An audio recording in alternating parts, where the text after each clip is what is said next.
হরে কৃষ্ণ। অন্নদা একাদশী ব্রত 19 আগস্ট 2025 মঙ্গলবার। জন্মাষ্টমী ব্রতের পরবর্তী একাদশী ব্রত এই অন্নদা একাদশী ব্রত ভাদ্র মাসের কৃষ্ণপক্ষের একাদশী ব্রত অবশ্যই আপনারা সকলে পালন করবেন। সারা পৃথিবীর সকল স্থানে একই দিনের ব্রত, মঙ্গলবারে 19 আগস্ট। আজকে আমরা এই অন্নদা একাদশী ব্রতের মাহাত্ম্য কথা শ্রবণ করব এবং আজকের আলোচনা শেষের দিকে দেওয়া থাকবে সারা বিশ্বের পালনের সময়সূচি, সারা বিশ্বের 151টি স্থানের পরদিন সকালের পালনের সময়সূচি। তো নিশ্চয়ই আপনারা জন্মাষ্টমী ব্রত সকলে পালন করেছেন, ভগবানের বিশেষ কৃপা লাভ করেছেন এবং এই অন্নদা একাদশী ব্রত আপনারা সঠিকভাবে পালন করবেন মঙ্গলবার। কেউ কেউ ভাবছেন যে জন্মাষ্টমী ব্রত করে আমি খুব ক্লান্ত হয়ে পড়েছি, এখন আমি তো একাদশী করতে পারবো না। সেরকমটি করা যাবে না। আপনি পর্যাপ্ত পরিমাণে ফলমূল আদি গ্রহণ করে একাদশী ব্রত পালন করুন, কিন্তু ভগবানের নির্দেশ আপনি সরল হৃদয়ে গ্রহণ করুন। আপনি যদি প্রত্যেকটা একাদশী ব্রত পালন করেন, জন্মাষ্টমী ব্রত পালন করেছেন, কিন্তু আপনি যদি একাদশী ব্রত অবশ্যই পালন করেন, সেক্ষেত্রে অবশ্যই আপনি ভগবানের বিশেষ কৃপা লাভ করতে পারবেন। ভগবান আপনার সরল ভক্তিতে সন্তুষ্ট হবেন। তাই যারা সম্পূর্ণভাবে নির্জলা উপবাস করতে পারবেন না একাদশীতে, সমস্যা নেই। আপনার পর্যাপ্ত পরিমাণে ফলমূল, দুধ, কাজু বাদাম, কাঠবাদাম, আলু সেদ্ধ, মিষ্টি আলু সেদ্ধ, একাদশীর সবজি, সাবুদানার পায়েস প্রভৃতি গ্রহণ করে আপনারা অবশ্যই একাদশী ব্রত পালন করুন। তো এটি হচ্ছে ভাদ্র মাসের কৃষ্ণপক্ষের একাদশী ব্রত, অন্নদা একাদশী ব্রত। অত্যন্ত মাহাত্ম্যপূর্ণ এই ব্রতের মাহাত্ম্য ভবিষ্যতের পুরাণে বর্ণনা করা হয়েছে।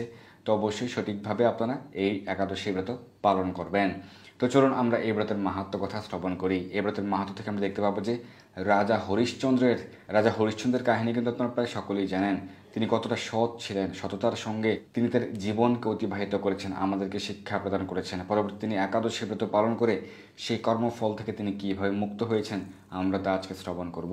চলুন আমরা এই অন্নদা একাদশী ব্রতের মাহাত্ম্য কথা শ্রবণ করি। যেরকমভাবে আমরা দেখতে পাই যে যুধিষ্ঠির মহারাজ ভগবান শ্রীকৃষ্ণের কাছে প্রশ্ন জিজ্ঞাসা করছেন আর ভগবান শ্রীকৃষ্ণ তিনি উত্তর প্রদান করেছেন। একইভাবে আমরা এখানেও দেখতে পাবো এই ভাদ্রবতী কৃষ্ণপক্ষিয়া অন্নদা একাদশীর মাহাত্ম্য ব্রহ্ম বৈবর্ত পুরাণে উল্লেখ করা হয়েছে।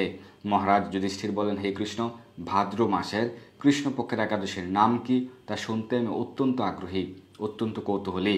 শ্রীকৃষ্ণ বললেন, হে রাজন, আমি সবিস্তারে এই একাদশীর মাহাত্ম্য বর্ণনা করছি, আপনি একাগ্র চিত্তে শ্রবণ করুন। ভাদ্র মাসের কৃষ্ণপক্ষিয়া মানে ভাদ্র মাসের কৃষ্ণপক্ষের একাদশী ব্রতের নাম অন্নদা। এই তিথি সর্ব পাপ দূরকারিণী। যিনি ভগবান শ্রীহরির অর্চনে এই ব্রত পালন করেন তিনি সর্ব পাপ মুক্ত হন। অর্থাৎ যিনি একাদশী ব্রত পালন করেন এবং পালন করে ভগবানের সেবা পূজা আদি করেন বা ভগবানের চরণে তুলসীপত্র পুষ্প অর্পণ করেন, তারা সকল পাপ থেকে মুক্ত হতে পারেন। এমনকি এই ব্রতের নাম শ্রবণ করলেই রাশি রাশি পাপ বিদূরিত হয়ে যায়। অন্নদা একাদশী এই নাম শ্রবণ করলেই রাশি রাশি পাপ বিদূরিত হয়ে যায়। ব্রহ্মবৈবর্ত পুরাণে উল্লেখ রয়েছে, স্বয়ং ভগবান উল্লেখ করেছেন। ভগবান বলছেন যুধিষ্ঠির মহারাজকে উদ্দেশ্য করে আমাদের সকলকে যে এই ব্রত প্রসঙ্গে একটি পৌরাণিক কাহিনী রয়েছে, আমি বলছি তা তুমি শ্রবণ করো। প্রাচীনকালে হরিশ্চন্দ্র নামে এক নিষ্ঠাপরায়ণ সত্যবাদী চক্রবর্তী রাজা ছিলেন। অর্থাৎ সে রাজা ছিলেন চক্রবর্তী রাজা, যিনি অত্যন্ত গুণসম্পন্ন, অত্যন্ত প্রভাবশালী এবং যিনি বিশেষভাবে ক্ষত্রিয় রাজাদের মধ্যে প্রধান ছিলেন। পূর্ব কর্মফল এবং প্রতিজ্ঞার সত্যতা রক্ষায় তিনি রাজ্য থেকে কোনো না কোনোভাবে বিতাড়িত হয়ে যান, কারণ তিনি সত্য প্রতিজ্ঞ ছিলেন। অবস্থা এমন হলো যে তিনি নিজের স্ত্রী, পুত্র এবং অবশেষে নিজেকেও পর্যন্ত বিক্রি করতে বাধ্য হলেন।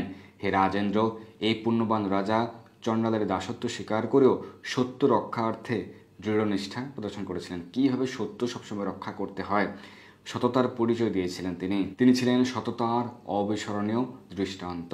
তো সেই রাজা সততার কারণে তাকে কিছুটা কষ্ট স্বীকার করতে হয়েছিল, কিন্তু পরবর্তীতে তিনি ভগবানের কৃপায় পুরস্কৃত হয়েছিলেন। তো তিনি যারা প্রয়াত ব্যক্তি তাদের বস্ত্র কিন্তু কর রূপে গ্রহণ করতেন। এইভাবে তার বহু বছর কেটে গেল। দুঃখ সাগরে নিমজ্জিত হয়ে কি করি, কোথায় যাই, কিভাবে আমি এই অবস্থা থেকে উদ্ধার পাই, এই চিন্তায় সেই রাজা দিন রাত্রি বিভোর হলেন। এমন সময় দৈবক্রমে পর দুঃখী গৌতম ঋষি রাজার কাছে এলেন। রাজা মুনিকে দর্শন করে ভক্তি ভরে প্রণাম করলেন। করজোরে তাঁর সামনে দাঁড়িয়ে একে একে নিজের সমস্ত কথা সেই মুনির কাছে, গৌতম ঋষির কাছে জানালেন। রাজার দুঃখের কথা শুনে মুনিবর বিস্ময়াপন্ন হলেন, অবাক হয়ে গেলেন। অত্যন্ত ব্যথিত হয়ে সেই মুনি রাজাকে বললেন যে ভাদ্র মাসে কৃষ্ণপক্ষের একাদশী ব্রতের নাম অন্নদা একাদশী। আপনি এই ব্রত নিষ্ঠা সহকারে পালন করুন। এই ব্রতের প্রভাবে আপনার সমস্ত পাপ দূরীভূত হবে। আপনার ভাগ্যবশত আগামী 7 দিন পরেই এই একাদশীর আবির্ভাব হবে। ওই দিন উপবাস থেকে আপনি রাত্রি জাগরণ করবেন। এইভাবে ব্রত উদযাপনে আপনার সমস্ত পাপ দূরীভূত হবে। হে রাজন, আপনার পুণ্য প্রভাবে আমি এখানে এসেছি জানবেন। আপনার সেই পুণ্য, আপনার সেই সৌভাগ্যের ফলেই কিন্তু আপনি আমাকে এখানে পেয়েছেন, আমি এখানে এসেছি, সেটা আপনি জানবেন। এই কথা বলে গৌতম মুনি অন্তর্হিত হলেন, তিনি চলে গেলেন। ঋষিবরের উপদেশ মতো তিনি শ্রদ্ধা সহকারে এই একাদশী ব্রত পালন করলেন। তার ফলে তার সমস্ত পাপ দূরীভূত হলো। ভগবান বলছেন যুধিষ্ঠির মহারাজকে, হে মহারাজ, এই ব্রতের প্রভাব শ্রবণ করুন। যথাবিধি এই ব্রত পালনে বহু বছরের দুঃখ ভোগের অবসান হয়। অনেকে রয়েছেন যে অনেক বছর যাবৎ দুঃখ ভোগ করছেন, কিন্তু আপনার সেখানে দোষ নেই। কিন্তু এই ব্রত সঠিকভাবে পালন করলে সেই দুঃখ ভোগের অবসান হয়। স্বয়ং ভগবান বলেছেন। এই ব্রত পালনের প্রভাবে রাজা হরিশ্চন্দ্রের সকল দুঃখ সমাপ্ত হলো। পুনরায় তিনি স্ত্রীকে ফিরে পেলেন এবং তার সে পুত্রও কিন্তু জীবিত হলো। আকাশ থেকে দেবগণ, সকল দেবতাগণ বাদ্য বাজাতে লাগলেন, দুন্ধুবি বাদ্য, এবং পুষ্প বর্ষণ করতে লাগলেন। পুষ্প বৃষ্টি হচ্ছিল এবং নিষ্কণ্টক রাজ্য সুখ ভোগ করে অবশেষে আত্মীয় স্বজন সহ এবং তার সকল প্রজাগণ, সেই নগরবাসী সহ তিনি স্বর্গে গমন করলেন। অর্থাৎ তার সকল আত্মীয় এবং সেই প্রজাদেরকে নিয়ে তিনি স্বর্গে গমন করলেন। যে মানুষ নিষ্ঠা সহকারে এই একাদশী ব্রত পালন করেন, তিনি ভগবান শ্রী হরির চরণে ভক্তি লাভ করেন। তাহলে একাদশী ব্রত পালনের মাধ্যমে কিন্তু আমরা ভক্তি লাভ করতে পারবো। ভক্তি লাভ করে অবশেষে দিব্য ধামে গমন করতে পারেন। অর্থাৎ একাদশী ব্রত পালনের ফলেও আমরা ভক্তি লাভ করতে পারবো। ভগবানের সেবা পূজার মাধ্যমে আমরা নিষ্কপটে সর্বদা ভগবানের সেবায় যুক্ত থাকার মাধ্যমে, ভগবানের সেবা করার মাধ্যমে আমরা ভক্তি লাভ করতে পারি। এর মধ্যে আরেকটি হচ্ছে একাদশী ব্রত পালন করা। ভগবান বলছেন যে একাদশী ব্রত পালনের ফলে আমরা ভক্তি লাভ করে অবশেষে দিব্য ধাম, ভগবত ধামে প্রত্যাবর্তন করতে পারবো। এই ব্রতের মাহাত্ম্য কথা যে আপনারা শ্রবণ করলেন, এই ব্রতের মাহাত্ম্য পাঠ করলে বা শ্রবণ করলে অশ্বমেধ যজ্ঞের ফল লাভ হয়। তো এইভাবে ভগবান এই অন্নদা একাদশী ব্রতের মাহাত্ম্য কথা বর্ণনা করেছেন।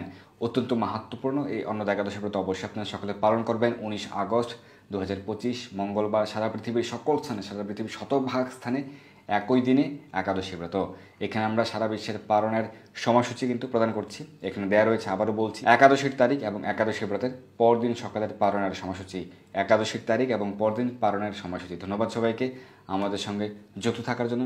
আপনারা সকলে আপনার পরিবার পরিজন সহ এই একাদশী ব্রত পালন করুন, ভগবানের বিশেষ কৃপা লাভ করুন। ধন্যবাদ সবাইকে। হরে কৃষ্ণ।